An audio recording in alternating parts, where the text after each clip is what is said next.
Hello, in this video we'll go into section 22 where we will introduce the concept of complex numbers. What we have done up to this point, we've been working a lot with radicals, with most of our focus being on square roots, but we've always thrown in cube root, fourth root, fifth roots, and so on, because the ideas are pretty much the same and we want to keep supporting that. But when we get to section 22, this concept only connects to the idea of square roots.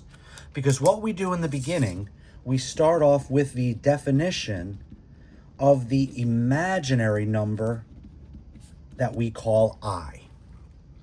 We use a lowercase I, that is the common notation for the imaginary number, and for a definition, we define I as the square root of -1. So in general, that feels weird. Up to this point, when we've looked at even radicals, specifically square roots, well, we said you can't have a negative under here. Quick example, square root of -25. What times itself gives you -25? The answer is nothing, because 5 times 5 will give you a positive 25. -5 times -5 would also give you a positive 25. So up to this point, we've talked about that as a domain issue.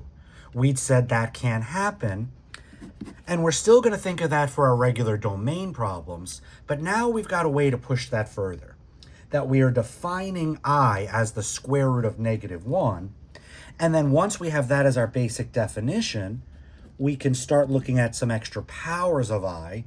If I did I squared, well, that would be the square root of -1 squared. The square root and the square would cancel. I squared goes back to -1. It reduces, it simplifies. If I did I cubed, well, I could break that into I squared times I using my properties of exponents. I squared we just showed is -1. -1 times I is -I. Then I to the fourth, I could break into I squared times I squared, so that'll be -1 times -1, gets me to +1, and then I can just keep going with this. I to the fifth, I can do an I to the fourth times I to the fourth is +1, so I to the fifth, I'm back to my original I, and if I keep going to higher powers, I keep seeing these values repeating over and over and over again. So that's interesting, and for some of you, as you go to other math classes, you will have to deal with some of those higher powers of I, but for us, it's really just I and I squared. Those are the two that we are going to need. And I'm going to jump right into some problems here to really point out how we use this.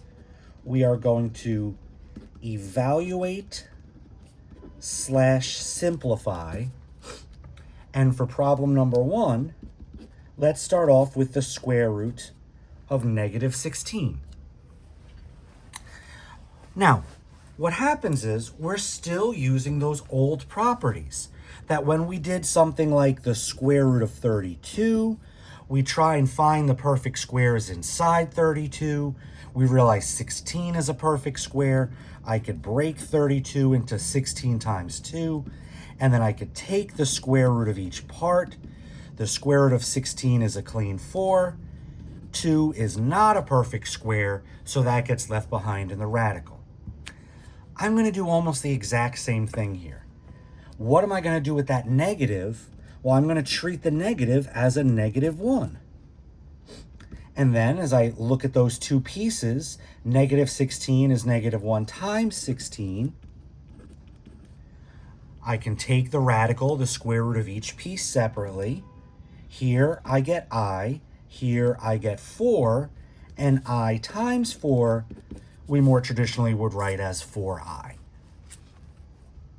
That's the idea, everybody. That's what we are looking to do here. We're just incorporating that new definition so that if I see a square root of a negative number, I could always break that -1 out and then turn that into an I.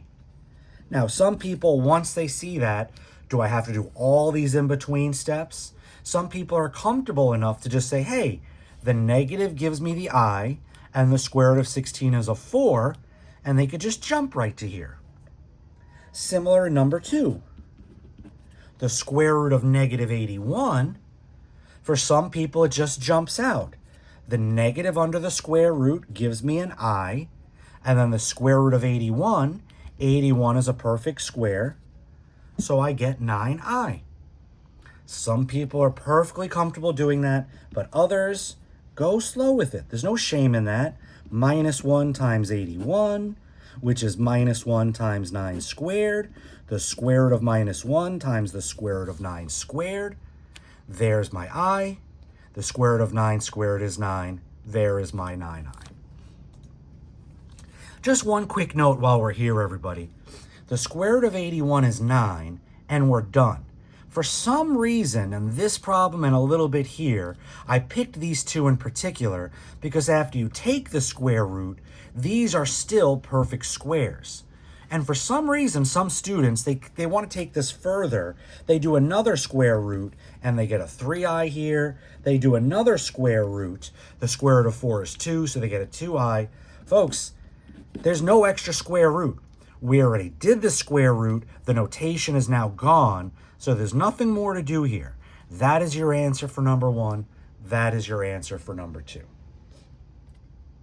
But now that we see that, let's still be careful and make sure we recognize the difference between that versus that. Negative under the radical, that's giving me an I. Here, that negative is out in front. So that negative just stays out in front, and then the square root of 81, I make into 9 squared, and then I get an answer of negative 9. So just to be a little careful, we've seen negatives out in front, no issue there. It's the negative under the square root. That's the one where we use the I. Now, when we say evaluate, that basically math means do what the notation tells you. So we're trying to take these square roots, simplify, we're breaking it down as far as we can, and we often see those two coming up together, but realize as we do these problems, not everything is going to work out so clean. Let's do two more like this. If I had the square root of negative 75, and then we'll do the square root of negative 72. Now we're getting three aspects here. The negative under the radical, just like these two, is just going to lead to the I component. But then the 75 and the 72, they are not perfect squares. But what do I do with them? Well, that's why, again, we also include that direction simplify. Here, 81 is a perfect square. Of course, we're going to take the square root. But in these, we're still looking to break them down as much as we can. So in number 4, I treat the negative separately. That's where I'm going to get my I. But then the 75, I'm going to break up into 25 times 3. And now I do the square root of each piece separately. The first two pieces come out clean. The square root of negative 1 is I. The square root of 25 is 5. And what about that 3? It is not a perfect square, so it stays under the radical. Same idea here. And once again, just like we were saying above, some people need to show all these steps. If you're doing this for the first time, I'd recommend for at least a couple getting all these in-between steps filled in. But if you feel comfortable with it, it's perfectly fine to go a little faster. I know I'm getting the I, so I'm focusing on the 72. I'll break that into 36 times 2.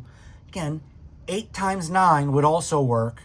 9 is a perfect square, but then 8 still has a perfect square inside of it, can be treated as 4 times 2. So I'm going to try and do this in one step, not multiple steps. So not showing too much work, but just quick little arithmetic. There's my perfect square is a 6.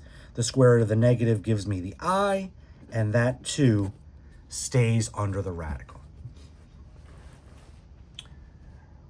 All right. So hopefully this is not so bad. It's almost all the same things we've been doing in sections 17 and 19, evaluating clean radicals, breaking down ones that are not perfectly clean. We're just adding that extra bit of the square root of negative 1. So hopefully that's not too bad. But now we get to the next part. This is simply an imaginary number, but our topic is complex numbers. What is a complex number? A complex number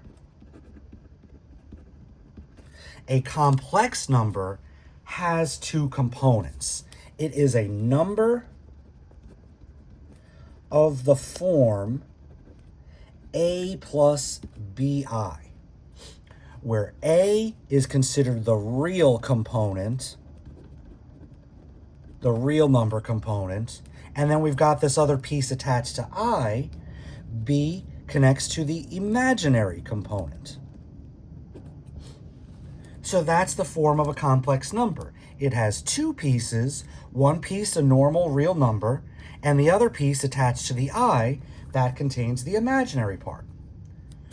As soon as we introduce complex numbers, we can immediately start talking about the operations. So I'll put generically, perform the following operations. But the only little extra catch in my directions, they'll also include express the answer in a plus bi form.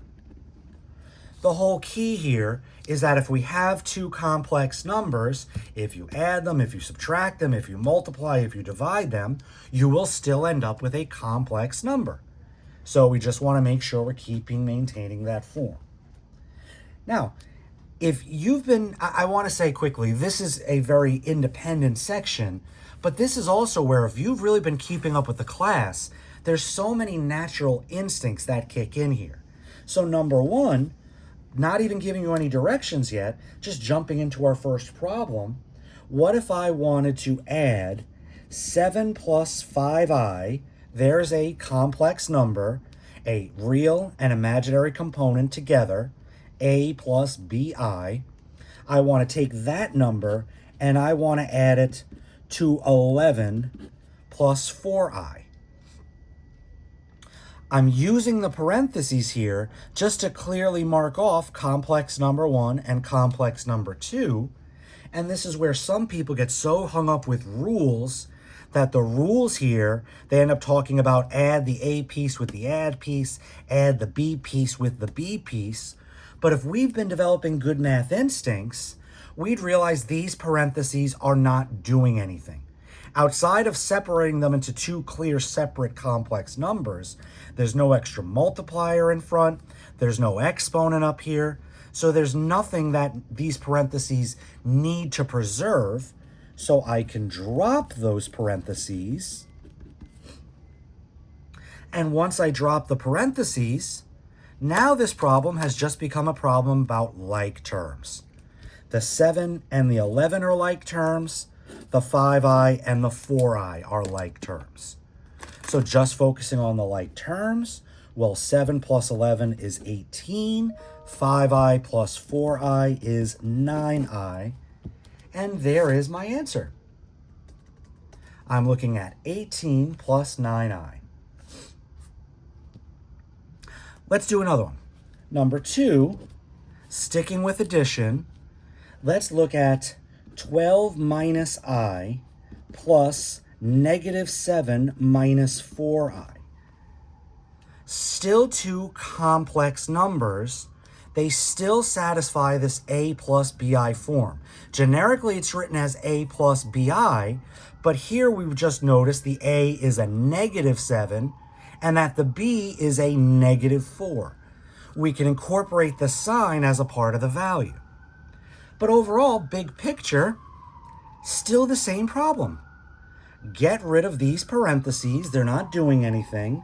Here they drop. Plus a negative 7 is just minus 7. Plus a negative 4i is minus 4i. And we're once again combining like terms.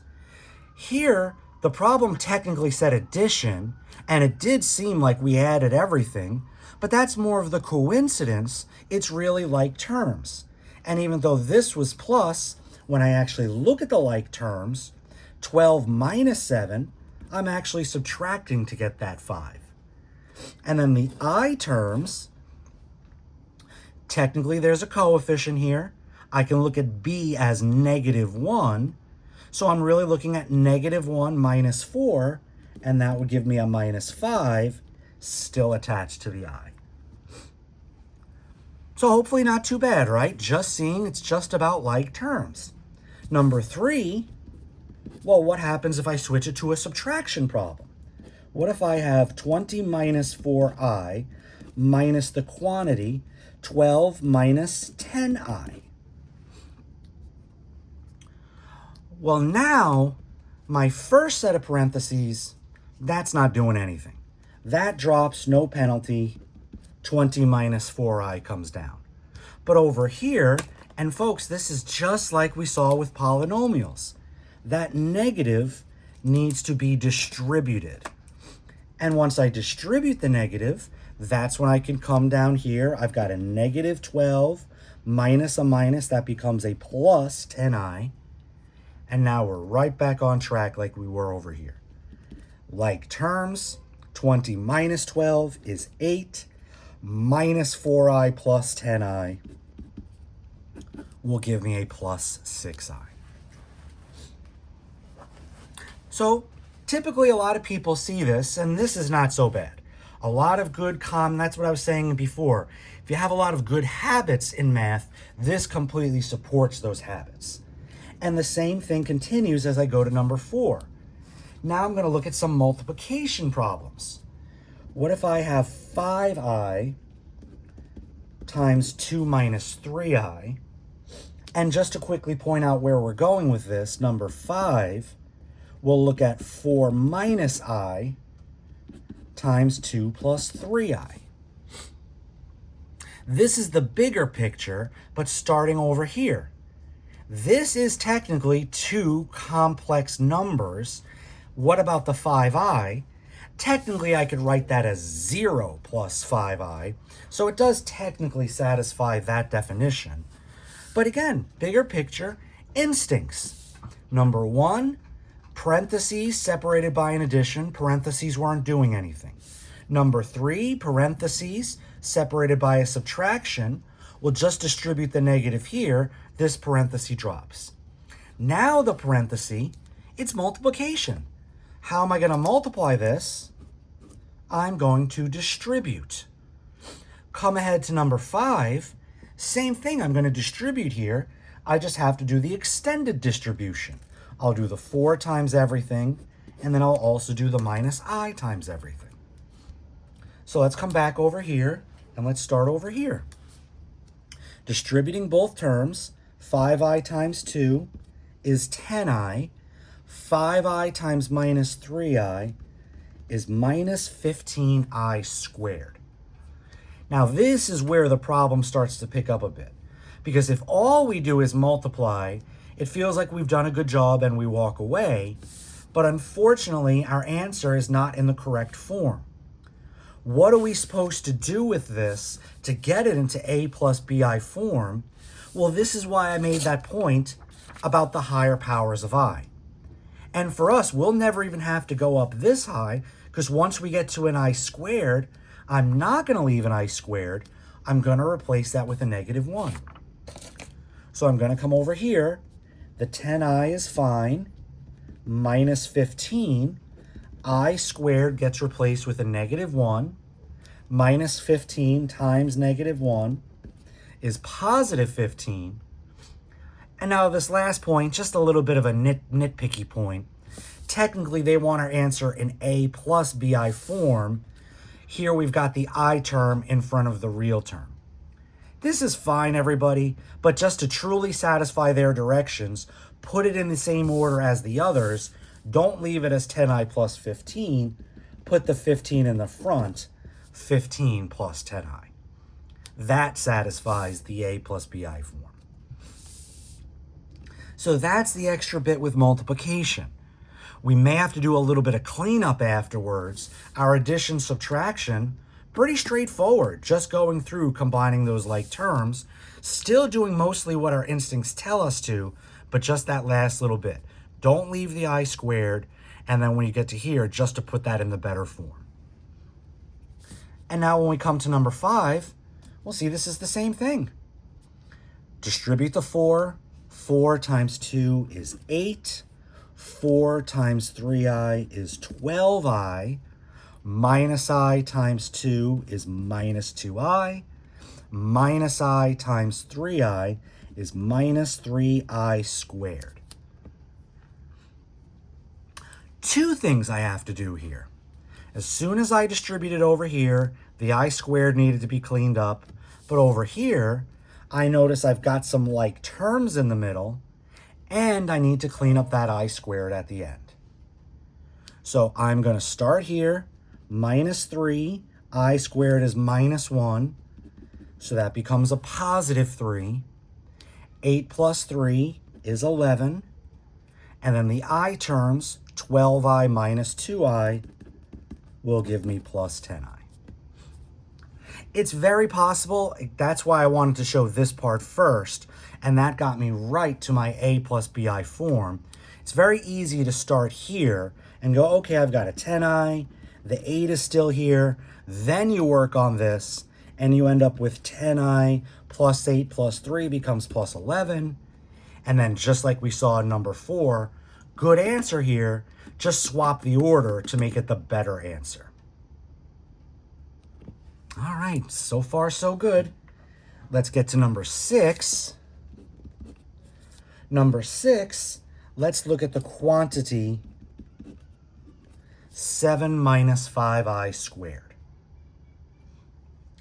In this one, well, how am I going to square this? There's no shortcuts here. There's no distributing the exponent. Again, I've got addition, subtraction in between terms, so I can't distribute the exponent. So what am I supposed to do? You're supposed to write it out. Make this into something more like this. Now I could clearly see the two complex numbers, and now I'll just go through and multiply them, just like we did over here. Some distribution, 7 times 7 is 49. 7 times minus 5i is minus 35i. Minus 5i times 7 is minus 35i. Minus 5i times minus 5i is plus 25i squared. And now once I wrote it like this, I'm literally in the same spot. I've got an I squared term that I need to clean up, and then I've got some common like terms to combine. So here, just like the last one, I'll go 25 times minus 1 becomes a minus 25. 49 minus 25 is 24. And then minus 35i minus 35i is minus 70i. Last bit. So we're still performing, we're still following these directions, everybody. We did addition, more addition, subtraction, several multiplication problems. What do we have left? We've got division. Now, division initially feels just a little funny when you see it, but just give me a moment and we'll realize it's very familiar. Number 7, let's start with 10 minus 3i divided by 4i. That fraction is division. And what we're going to do here, we're going to notice just a tiny little difference between a simple denominator like that versus a number 8 when my denominator has the full complex number. Again, technically this is complex 0 plus 4i, but this one where we really have an extra component. What are we going to do here? This is where it's a little funny, everybody. We're technically dividing, but how am I going to divide? What we're actually going to do, I is really a radical. What we are really going to do is rationalize. And just like we saw when we were rationalizing the denominator, if it's a single term like this, I'll rationalize the denominator by multiplying that denominator by itself. And whatever I do to the bottom, I also have to do to the top to keep everything balanced. But when I get to number 8, and I've got this bigger term, how am I going to rationalize that? I still need the conjugate. And the conjugate is just the same here as it was earlier. Two terms, change the sign of the middle. So 2 minus I will have a conjugate of 2 plus I. And from there, whatever I do to the bottom, I will still do to the top. So let's see both of these. I'm going to start with the bottom. The whole key is that this is supposed to simplify. So let's start there. 4i times 4i is 16i squared, which is 16 times negative 1, or negative 16. That is my clean denominator. What about the numerator? Well, make sure I distribute. 10 times 4i is 40i. Minus 3i times 4i is minus 12i squared. We've seen things like this already. The I squared needs to be cleaned up. Minus 12 times minus 1 will become a plus 12.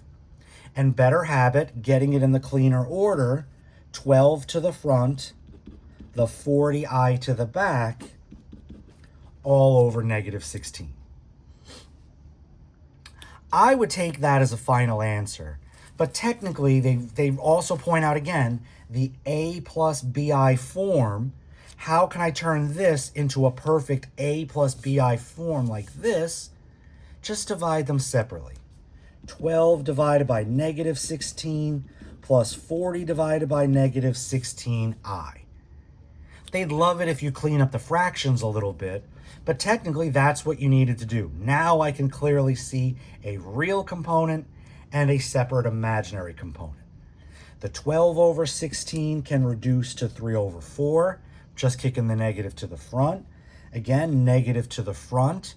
Here, let's see, I've got a common 8, so I would have 5 over 2i. Not trying to bust your chops too much here, but they definitely look for you to simplify these. I'd be happy, again, if you just leave it here or divide it, but they love after you to divide to try and clean up these fractions as best you can. So now back here to number 8, same thing. The denominator must clean up nice, so I'm going to start there. 2 times 2 is 4. 2 times I is 2i. Minus I times 2 is minus 2i.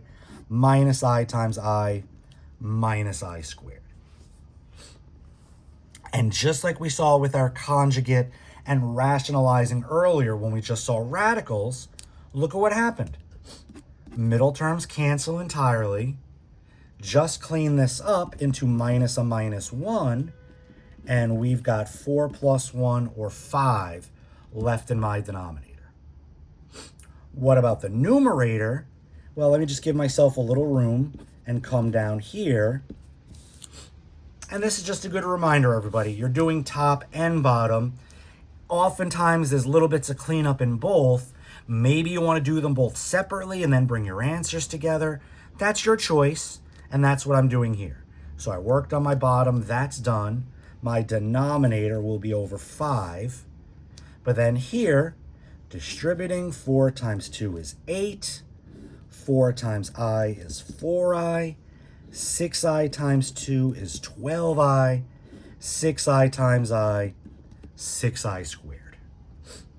That's 6 times minus 1, or minus 6. So 8 minus 6 is 2. 4i plus 12i is 16i. Just like we saw when we were rationalizing our regular radicals, the bottom must clean up nice. The top, anything can happen. So we just do as much as we can. Here, we've done everything. I've got 2 plus 16i over 5. And then breaking it apart like we saw here, 2 over 5 plus 16 over 5i.